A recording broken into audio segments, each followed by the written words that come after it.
शीर्षक देखकर मैं भौंचक्का रह गया। लेकिन शुरू की जब मैंने 5-7 लाइनें इसकी पढ़ी, भूमिका में भी और बाद में भी, तब मेरे मस्तिष्क में वो सारी बातें आईं कि मेरा देश में दो ही तरह के लोग अधिक हैं। एक हैं भेड़िए और दूसरी हैं भेड़ें, और उनके जो बीच के लोग हैं वो इनके बीच में पिस रहे हैं केवल। और भेड़िए केवल गांव में ही नहीं हैं, शहर में भी हैं। और इसके बाद मैं इस उपन्यास पर बहुत कुछ कहना चाहता हूँ, रह सकता है बहुत कुछ कहने के लिए, इसलिए मेरी समझ से बातें रह ना जाएं, मैं इसको जो लिखित रूप में मैंने आलेख तैयार किया है, मैं वही आपके सामने पढ़ना उचित समझता हूँ।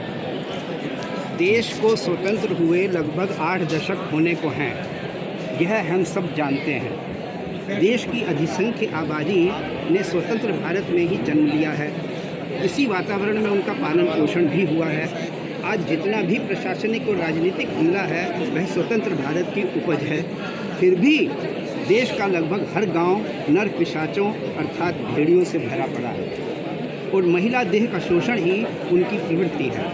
ऐसे में एक संवेदनशील व्यक्ति प्रश्न करेगा कि यह फेलियर हमारे संविधान का है, जिसे लागू हुए 7 दशक से अधिक हो चुके हैं और जिस पर हम गर्व भी करते हैं, या उस मानसिकता की विजय है जो पीढ़ी दर पीढ़ी शोषण और हर प्रकार के अन्याय को करने या फिर उसे स्वीकार करने में ही विश्वास रखती है।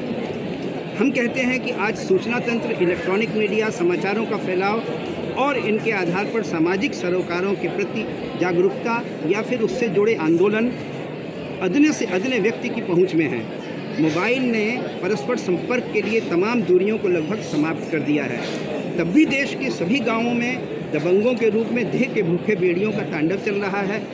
गांव और धरती से जुड़े राकेश भ्रमर जी का नवीनतम उपन्यास भेड़ियों का गांव इस त्रासदी को साहसिक रूप से शब्द देता है और हमारी व्यवस्था पर प्रश्न भी खड़े करता है। जैसे जैसे उपन्यास आगे बढ़ता है, गांव के दबंगों की नारी देह की लालसा और उसे पूरा करने के षड्यंत्रों का घटनाक्रम पाठक को दांतों तले उंगली दबाने को बाध्य करता है। उपन्यास कहता है कि ये हालात बदलने चाहिए। आज भी हमारे गांवों में रोजगार के लिए सुदूर प्रदेशों में गए गरीब घरों के मजदूरों की बहन बेटियां, यहाँ तक कि विवाहित महिलाओं पर नारी देह के भूखे गांव के धनाढ्य और दबंग भेड़िए अपना हक समझते हैं। बिना रोक टोक कहीं भी उनके साथ अभद्र टिप्पणियां करते हैं। अपनी कुत्सित और यौन आकांक्षा के लिए खुले और निर्लज्ज आमंत्रण देते हैं, और वे पीड़ित महिलाएं इस निर्लज्जता को सहज रूप से अपनी मजबूर दिनचर्या का हिस्सा मानकर उसे अनदेखा करती रहती हैं। देश का कोई कानून, कोई प्रशासनिक व्यवस्था, कोई राजनेता, कोई राजनीति इन अपराधों पर कोई बात नहीं करती। नारी देह के भूखे कुंठित परंतु रईस दबंग कानून की हर किताब के ऊपर अपने बनाए जंगली कानून से गांव की सामाजिक व्यवस्था का संचालन करते हैं। उपन्यास बड़ी बेबाकी, निडरता और निर्दयता से हमारे गांव की इस क्रूर सच्चाई से अपने पाठकों को अवगत कराता है। भेड़ियों का गांव एक दस्तावेज की तरह देश के प्रशासनिक और कानूनी तंत्र के फेलियर को बड़े प्रभावी ढंग से बेपर्दा करता है, पाठक को उद्वेलित करता है, उसकी मानसिक भूख को संतुष्ट करते हुए समाज की इस क्रूर सच्चाई पर बहुत कुछ सोचने पर मजबूर करता है। राकेश जी मूल रूप से भारतीय गांव से आते हैं। वहाँ उनका पालन पोषण हुआ, गांव की हर गली का नित्य प्रति भ्रमण किया, वहाँ के लोगों को देखा, उनके सुख दुख के सहचर बने, वहाँ के अर्थतंत्र और सामाजिक सरोकारों में व्यवहारिक भागीदारी की, गांव के गरीब और आजीविका के लिए मजदूर परिवारों की सभी प्रकार की बाध्यताओं का लाभ उठाते। दबंगई शोषण से उनका मन खिन्न होता था और अक्सर क्रोध भी आता था कि आज भी गांव में दबंगों की ही क्रूरता चलती है, जो गरीब का आर्थिक शोषण ही नहीं करती, उनकी महिलाओं की आबरू को भी कलंकित करती है, और कोई व्यवस्था इनका कुछ भी नहीं बिगाड़ पाती। उनके संवेदनशील मन को एक बवंडर उठता था। उन्होंने अपनी लेखन यात्रा में इसे भेड़ियों का गांव के रूप में उभारने की ठानी। आज यह उपन्यास बड़ी निर्भीकता से भारत के लिए एक मार्गदर्शन निर्भीकता से भारत के गांवों की इस क्रूर सच्चाई को उजागर करता है। राकेश जी ने अपनी इस कृति के माध्यम से रचनाकारों के लिए एक मार्गदर्शक की भूमिका निभाई है।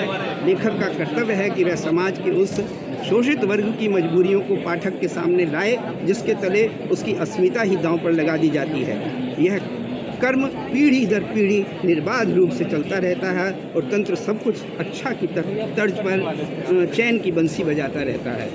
हमारे गांव, जिन्हें हम भारत की आत्मा कहते हैं, भी नारी देह की भूख से त्रस्त भेड़ियों की गिरफ्त में हैं। नारी की बेबसी का शोषण कर रहे हैं, उसकी आर्थिक मजबूरियां अपनी वासना के कुंड में पका रहे हैं। प्रशासन और तंत्र मूक दर्शक बन दबंगों की रखैल बना हुआ है। हमारी राजनीति बड़े सेलेक्टिव ढंग से इन अमानवीय कृत्यों पर वोट के जखीरों को ध्यान में रखते हुए किसी फिल्म फिक्स मैच की भूमिका बड़ी कुटिलता से निभा रही है। इन्हीं कटु सत्यों का खुलासा है भेड़ियों का गांव। यह गांव देश के लगभग हर गांव की कहानी है। उपन्यास की भूमिका में श्री मोहन धनराज जी, जो दूरदर्शन से अवकाश प्राप्त अधिकारी हैं, लिखते हैं, हमारे गांवों में आज भी दबंग पीढ़ी दर पीढ़ी मजबूर और मजदूर वर्ग की महिलाओं के देह के भोग की पिपासा की पूर्ति को ही अपने जीवन की सबसे बड़ी सफलता मानते हैं। एक तरफ संपन्नता की चकाचौंध तो दूसरी तरफ ईंट भट्टों में काम करके किसी तरह 2 वक्त की रोटी के जुगाड़ में स्वयं को खपाते मजदूर, यह भी अपने गांव में नहीं, वहां से मीलों दूर अन्य प्रदेशों में और उनके पीछे उन गरीब मजदूरों के घरों की महिलाओं पर भेड़ियों की तरह कुदृष्टि गड़ाए उनके अपने ही गांव के रईसजादे अपनी हवस को शांत करने के प्रयास में जुटे रहते हैं। ये दबंग उन मजबूर और मजदूर औरतों की देह में अपनी वासनात्मक तृष्णा शांत करने की संभावनाएं तलाशते रहते हैं। सारा तंत्र उनकी मुट्ठी का बंधक बना रहता है। यह स्थिति स्थायी रूप से बदलनी चाहिए। समाज को इन अमानवीय अपराधों से मुक्ति मिलनी चाहिए। राकेश जी ने हमारे देहातों की सामाजिक त्रासदी को नज़दीक से देखा।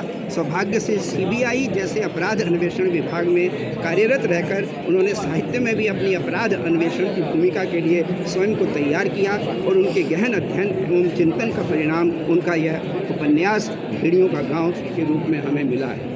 यदि हम हमारी विचार तंत्रा को झकझोर देने वाली घटनाओं से परिचित करवाना चाहते हैं तो हमें यह उपन्यास अवश्य पढ़ना चाहिए। पैसा जब अपराधियों के हाथ में आ जाता है तो अवैध ढंग से ही आता है, तब वह दूसरों के घर की महिलाओं की देह की भूख बन जाता है। हमारे गांव, जिन्हें संस्कृति, परंपरा, नैतिकता, सहयोग का स्रोत कहा जाता है, वे भी इस बर्बरता से अछूते नहीं हैं। यह सभी को जानना चाहिए।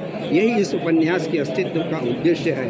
इस अर्थ में राकेश जी ने कथाकार के रूप में अपने कर्तव्य का बखूबी पालन किया है। उपन्यास के पात्रों और उसके कथाक्रम के विषय में बात करना इसलिए उचित नहीं लगता कि जब आप पृष्ठ दर पृष्ठ इसे पढ़ेंगे तो महसूस करेंगे और संवेदित होंगे और चाहेंगे कि इसे बार बार पढ़ा जाए। मैं राकेश जी को अपने इस भगीरथ प्रयास के लिए साधुवाद देता हूँ। चाहता हूँ कि वे भेड़ियों का गांव नंबर 2 भी अवश्य लिखें, जिससे अच्छी और वास्तविक रचनाएं हमें पढ़ने को ही नहीं, चिंतन करने के लिए भी मिले। साथ ही मैं KBS प्रकाशन और संजय जी को भी बधाई देता हूँ कि उन्होंने राकेश जी की कलम से सत्य के रूप में निकले इस उपन्यास को प्रकाशित किया। धन्यवाद। जय माँ भारती।